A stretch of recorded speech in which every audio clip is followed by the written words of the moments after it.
Holmehave-projektet handler om at lave vådområder og etablere skovrejsning på 500 hektar i Assens Kommune. Det gør vi, fordi at vi gerne vil mindske udledningen fra dyrkede marker af kvælstof.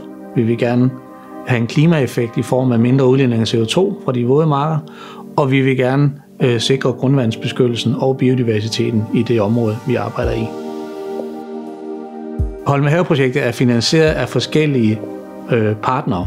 Det er blandt andet finansieret af et partnerskab mellem Vandcenter Syd og Hedeselskabet, som rejser skoven.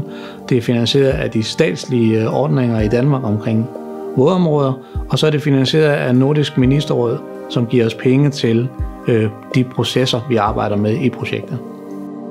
Status på Holmehave-projektet er, at vi har erhvervet 50 hektar gennem jordfordeling, og vi forventer at erhverve langt mere jord i efteråret 2023. Processen omkring lodsejerinddragelse og borgerinddragelse af området har været rigtig god. Vi har afholdt en række workshops sammen med borgere i området, og vi har afholdt en række borgermøder, og vi har afholdt en række ekskursioner. Alt det er så blevet til, at der er blevet nedfældet en vision for området, som borgere og lodsejere kan se sig selv i, og som man støtter op omkring. Den vision vil vi gerne bruge til at skabe fremtidens Holmehave.